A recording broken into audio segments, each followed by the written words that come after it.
Very good afternoon to all of you. मैं Devendra Singh Yadav frequency classes की ओर से एक बार फिर आप लोगों के लिए हाजिर हूँ। तो आज हम लोग दोस्तों मुद्राओं की जो हमारी लास्ट क्लास थी उसी को आगे बढ़ाएंगे।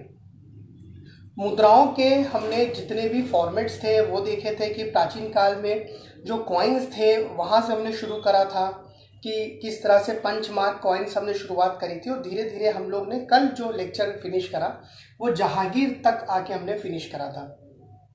दोस्तों जहांगीर के बाद जो है वो मुद्राओं का इतना चलन नहीं देखने को मिला। उसके बाद हम सीधे डायरेक्ट आते हैं ब्रिटिश काल में। तो आप दोस्तों हेडिंग डाल दीजिए ब्रिटिश काल में मुद्राएं।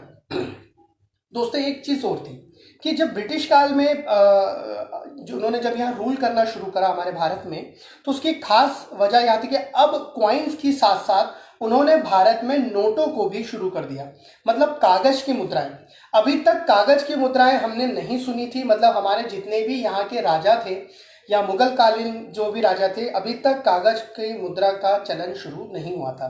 जैसे दोस्तों हमने विश्व में बात करी थी तब भी कागज की मुद्रा का चलन पहली बार चाइना में ही हुआ था, तो आपको वो भी याद रखना है। यहाँ हम बात करते हैं कि भारत में पहली बार कागज का जो चलन हुआ था, मतलब मुद्रा के रूप में जो कागज इस्तेमाल किए गए थे वो 1770 वॉरेन हेस्टिंग के समय। तो आपको याद रखना है 1770 के समय भारत में पहली बार कागजी मुद्रा की शुरुआत हुई।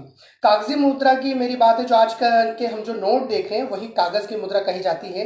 इसे सबसे पहले शुरू करा था बैंक ऑफ हिंदुस्तान ने। इसे दोस्तों शुरू करा था बैंक ऑफ हिंदुस्तान ने।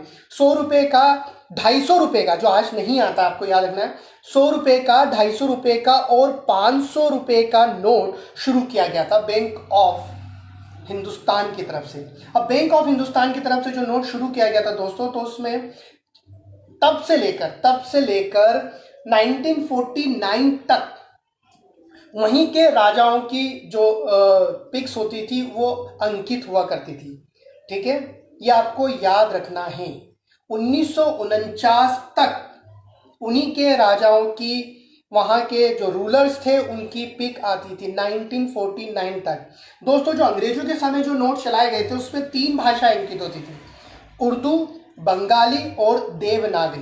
ध्यान रखेंगे दोस्तों, जो अंग्रेजों के समय नोट चलाए गए थे उसमें 3 भाषाएं अंकित हुई थी, उर्दू, बंगाली और देवनागरी, ये आपको याद रखना है।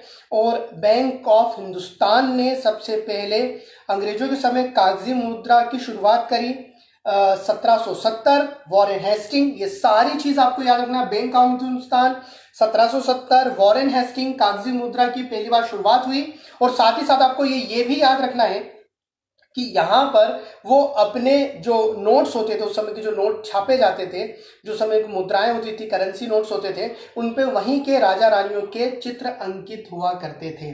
और ये सिलसिला कब तक चला? ये सिलसिला चला 1949 तक। और कितनी भाषाएं अंकित होती थी? 3, उर्दू, बंगाली और देवनागरी। देवनागरी मतलब संस्कृत। कितनी भाषाएं अंकित होती थी? उर्दू, बंगाली और देवनागरी। किस प्रकार के नोट की शुरुआत हुई थी? 100 रुपए का नोट, 250 रुपए का नोट जो अब नहीं आता है अब मार्केट में, 100 रुपए का, 250 रुपए का और 500 रुपए का नोट। तो आपको दोस्तों ये जानकारी याद रखनी है कि ये सारी चीजें हुई थी। दोस्तों जब तक अगर हम 1949 की बात करें तो किंग जॉर्ज, आखिरी जो किंग थे, किंग जॉर्ज का चित्र अंकित मिलता है। और 1949 के बाद भारत ने, स्वतंत्र भारत ने, देखिए अंग्रेजों के जाने के बाद 1949 में स्वतंत्र भारत ने पहला अपना नोट छापा। स्वतंत्र भारत की बात करें, स्वतंत्र भारत ने जब अपना पहला नोट छापा तो ये कितने रुपए का था? ये क्वेश्चन आ सकता है। ये था 1 रुपए का। हमने सबसे छोटे से शुरुआत करी थी।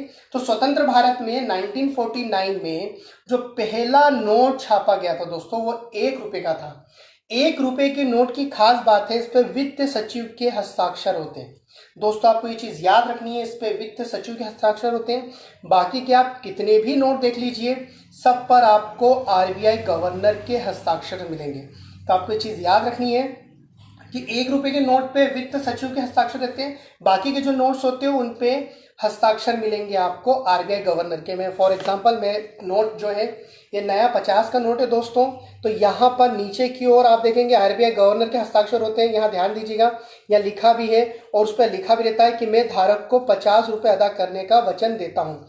दोस्तों इस नोट की बड़ी खासियत है, आज मैंने अपने व्हाट्सएप स्टेटस पे और ग्रुप में भी शेयर करा है कि प्रत्येक नोट के पीछे क्या क्या होता है।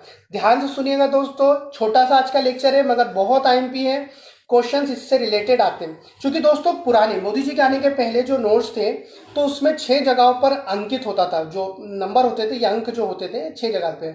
अब बहुत ज़्यादा जगह तो वो क्वेश्चन अब नहीं बनता। हाँ, ये ज़रूर क्वेश्चन बनता है कि ये जो सफ़ेद पट्टी है दोस्तों, देखिए ये जो सफ़ेद पट्टी है नोट पे ये किस लिए है। ये क्वेश्चन आया है कि जो सफ़ेद पट्टी किस लिए। तो आपका दिमाग ज़्यादा मत दौड़ाइएगा, नहीं तो आप लोग कहते हैं यहाँ पर मार्क कर सकते हैं, यहाँ पर हम लोग गड्डी में कितने नोट हैं या 10,000 की गड्डी तो उस पर 10,000 मार्क। ये नहीं, इसके लिए नहीं है, इसे साफ रखना है। हिदायत दी गई है कि इसको साफ रखना है। ये स्वच्छ भारत की निशानी, देखिए गांधी जी का चश्मा नीचे बना है, तो ये जो सफ़ेद पट्टी है ये स्वच्छ भारत की निशानी है। ध्यान रखिएगा, स्वच्छ भारत की निशानी है, पर अब इस पर किसी भी तरह का मार्क एक्सेप्टेबल नहीं है। मार्क किया जाएगा तो वो नोट खारिज हो जाएगा, आपको ध्यान रखना है, ठीक है। और इस पर अलाव है पेंसिल से लिखना, तो वो भी सिर्फ बैंकिंग वाले ही कर सकते हैं। तो ध्यान रखिएगा, ये जो सफ़ेद पट्टी है दोस्तों, ध्यान दीजिए, ये जो सफ़ेद पट्टी है ये है स्वच्छ भारत अभियान की निशानी। और दोस्तों ये जो मार्किंग है, ये देखिए लैंग्वेज है, एक ब्रैकेट में लैंग्वेज लिखी गई है। तो ये पूछा जाता है कि नोट पर कितनी लैंग्वेज होती है। क्वेश्चन ध्यान से सुनिएगा कि नोट पर कितनी लैंग्वेज होती है। दोस्तों ब्रैकेट में है 15 लैंग्वेज, आप अपने अपने नोट्स पर देख सकते हैं, ये ब्रैकेट में है 15 लैंग्वेज और हम हिंदी इंग्लिश को इंक्लूड करें तो 17। अगर वो क्वेश्चन पूछेगा कि बॉक्स में कितनी है, तो बॉक्स में है 15 और टोटल नोट में कितनी लैंग्वेज आती है, टोटल लैंग्वेज में आती है 17। तो आपको याद रखना है टोटल 17 लैंग्वेज होती है और 15 बॉक्स में होती है, ये याद रखेंगे, ये ध्यान रखना है। मैथिली इंक्लूड करने का चल रहा है, अभी इंक्लूड नहीं हुई है, तो अभी तो 15 लैंग्वेज है ब्रैकेट में, आपको चीज़ याद रखनी है। और दोस्तों एक और चीज़ है, पूछा जाता है, देखिए आपको ये तो गांधी जी तो दिख ही रहे, ये बहुत एक बड़ा क्वेश्चन है जो पूछा जाता है कि गांधी जी नोट पे कब आए, मतलब हमारे बापू कब आए। दोस्तों इसकी कुछ अलग कहानी मैं आपको थोड़ा समझा देता हूँ, आपको ये भाषा का याद रखना है। आज हम पूरा इसी का मतलब हम पूरे नोट का ही पूरा विवरण देंगे आप लोगों को अपने लेक्चर में।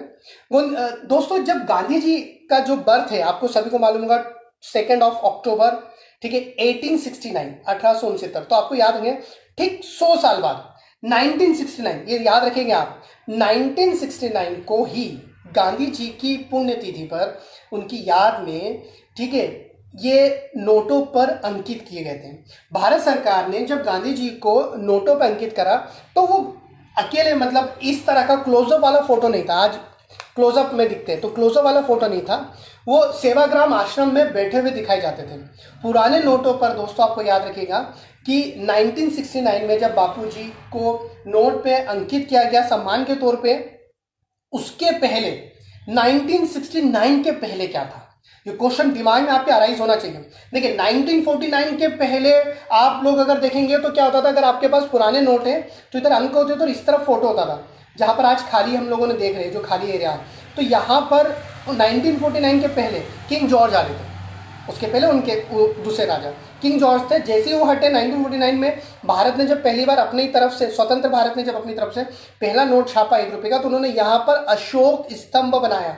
तो आपको ध्यान रखना है कि 1949 के पहले किंग जॉर्ज थे, 1949 से लेकर 1969 तक अशोक स्तंभ चला। यहाँ पर नोट का साइज थोड़ा बड़ा होता था, अशोक स्तंभ आपको यहाँ दिखेंगे। और 1969 में गांधी जी आ गए। तो गांधी जी आए तो गांधी जी इस तरह से नहीं थे, गांधी जी आराम से एक उनके सेवाग्राम आश्रम जो है वो आश्रम में बैठे हुए दिखाए गए थे। तो दोस्तों एक नई चीज है। अब क्वेश्चन आता है कि ये क्लोजअप वाला फोटो कब आया, 1995 गांधी जी क्लोजअप वाले जो फोटो है ये 500 के नोट पे आए। फिर उसके बाद जितने भी नोट चलन में थे, क्योंकि उस समय 1000 करोड़ बंद कर दिया गया था, तो आपको ये चीज़ें याद रखनी है, चीज़ें मेंशन करता हूँ मैं, बैंकिंग सेक्टर में भी चीज़ें पढ़ाता हूँ, ध्यान रखेंगे, ठीक है। 17 भाषाएं आपको याद रखनी है, ब्रैकेट में 15 भाषाएं। गांधी जी नोट पर आए 1969 में, जब वो अपने आश्रम के साथ उसमें दिखाए गए थे। एग्जैक्टली आए थे 1995 में, जब वो अपने चेहरे के साथ, क्लोजअप वाले चेहरे के साथ जो आज भी दिखते हैं, उसमें दिखाए गए हैं, आपको याद रखना है ये सारी चीजें।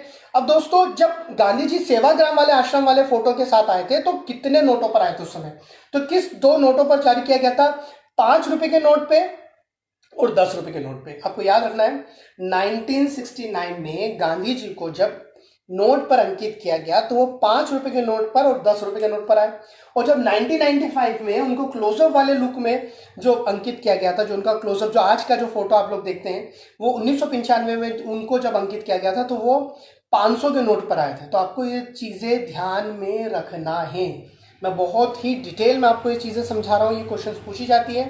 17 भाषा किस भाषा को इंक्लूड करने की चल रहा है, मैथिली को इंक्लूड करने की चल रहा है, तो आपको ध्यान रखना है। आगे चलते हैं कि किस नोट के पीछे क्या है। मैंने स्टेटस पे भी डाला, कहीं ने रिप्लाई भी करा। 10 रुपए के नोट के पीछे कोणार्क का जो मंदिर है, सूर्य मंदिर, वो आपको मिलता है। 10 रुपए के नए 10 रुपए के नोट पे कोणार्क का मंदिर मिलता है। 20 रुपए के नोट के पीछे आपको एलोरा का कैलाश मंदिर मिलता है, वो 20 रुपए के नोट पर है, आप देख सकते हैं। 50 रुपए का नोट जो अभी मेरे पास एग्जाम्पल में मैंने लिया है, पीछे हम्पी दिख रहा है, तमिलनाडु का, तो आपको याद रखना, देखिए हम्पी है इसके पीछे, ठीक है। वैसे ही जो 100 रुपए का नोट है उसके पीछे रानी का पाव, गुजरात का जो हमने हेरिटेज बताया था वो है। 200 रुपए के नोट पर मध्य प्रदेश का सांची है, आपको याद रखना है। 200 के नोट के पीछे मध्य प्रदेश का सांची।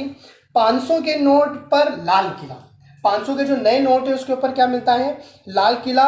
और 2000 का, 1000 का तो बंद ही हो गया, तो 2000 का जो नोट है उसके पीछे मिलता है चंद्रयान। ये क्वेश्चन पूछे जाते हैं, आसान लग रहे हैं मगर उतने आसान है नहीं। मैं फिर से बताता हूँ। 10 रुपए के नोट के आगे आप डैश करके लिखेंगे कोणार्क का सूर्य मंदिर। 20 रुपए के नोट के पीछे एलोरा का कैलाश मंदिर। 50 रुपए के नोट के पीछे हम्पी। 100 रुपए के नोट के पीछे रानी का पाव, गुजरात, आपको याद रखना है। 200 रुपए के नोट के पीछे सांची का स्तूप जो हमारे रायसेन जिले में है, अशोक के द्वारा बनवाया गया था। 500 रुपए के नोट के पीछे लाल किला जो मैं बता चुका हूँ, शाहजहां के द्वारा जो बनवाया गया था, दिल्ली का लाल किला।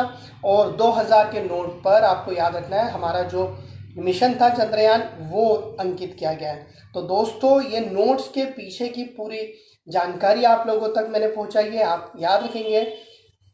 चूंकि दोस्तों हमारा आज से नया टॉपिक शुरू होने वाला था, इसलिए मैंने ये आज का सेशन बहुत ही छोटा रखा है, जिसमें आप लोगों से मैंने नोट्स के बारे में जानकारी शेयर की। दोस्तों एक चीज और याद रखिएगा कि जब भी वो वर्ल्ड लेवल पे पूछे तब भी आपको याद रखें कि पहली बार जो मुद्राएं चली थी, मैंने आपको बोला था चाइना में, और पहली बार जो कागज की मुद्राएं चली थी वो भी चाइना में, मतलब जो प्रिंटेड काम हुआ है। आप आंख बंद करके उसमें फिर चाइना टिक करेंगे। प्रिंटेड का मतलब पहली बार प्रिंटिंग मशीन, जैसे कागज बना था मिस्र में, और कागज की जो पहली बार छपाई, मतलब कागज के ऊपर जो कुछ लिखा गया था वो इस्तेमाल हुआ था चाइना में। तो आपको याद रखना, तो जो कागजी मुद्रा की चलन थी उसका भी आंसर आपको क्या रखना है, चाइना में रखना है। प्रिंटिंग मशीन का जो पहली बार शुरुआत हुई थी वो भी आपको चाइना रखना है। तो आपको ध्यान रखना है कि कौन सी चीज अलग है और कहाँ चीज अलग है। तो ये थोड़ा थोड़ा जो डिफरेंस है अगर आप उसको मेंशन करेंगे, ध्यान में रखेंगे, तो वो चीजें आपको ध्यान में रह जाएगी। दोस्तों आज का सेशन बहुत ही छोटा है, मैं आज इसलिए विदा ले रहा हूँ आपसे जल्दी, क्योंकि मैं चाहता हूँ कि कल, आज संडे भी है, आप थोड़ा सा रेस्ट भी करिए। कल मैं आपको नए टॉपिक के साथ मिलूंगा। हमारी भारतीय कला और संस्कृति के मैक्सिमम टॉपिक मैंने आपको कवर करवा दिए। होपफुली मैं कल शायद नए सब्जेक्ट के साथ आपके सामने पेश हूँ 1 बजे। तो आप अभी तक के जो मेरे लेक्चर्स हैं पूरे, वो पूरे रिवाइज कर लीजिए। नृत्य, संगीत, हमने अलग अलग जो धर्म के बारे में बताया, जो हमने उस समय के जो कला के बारे में बताया, स्थापत्य कला के बारे में बताया, अलग अलग कलाओं के बारे में जो आपको बताया, उस सब को आप रिवाइज करके एक बार अच्छे से मार्क कर लीजिए। कोई डाउट है तो वो पूछ लीजिएगा। तो आप लाइव पूछ सकते हैं, इस वीडियो के नीचे कमेंट कर सकते हैं या मुझे मैसेज कर सकते हैं। तो दोस्तों ये हमारा भारतीय कला और संगीत का जो एक चैप्टर था वो यहाँ क्लोज होता है। अगर आप चाहते हैं कि इसके और कोई टॉपिक बचे हैं तो मैं आपको वो भी समझा दूंगा। कल से हम शायद नए सब्जेक्ट की शुरुआत करें, उसको मैं पहले ही मेंशन कर दूंगा आप लोगों से। तो तब तक के लिए गुड बाय, घर में रहिए, सुरक्षित रहिए, और कल आप लोगों से एक नए सब्जेक्ट के साथ शुरुआत होगी। तो आप सजेस्ट भी कर सकते हैं कि कौन सा सब्जेक्ट आप पढ़ना चाहते हैं, ठीक है। तो थैंक यू ऑल, हम लोग आप लोगों से कल मिलते हैं।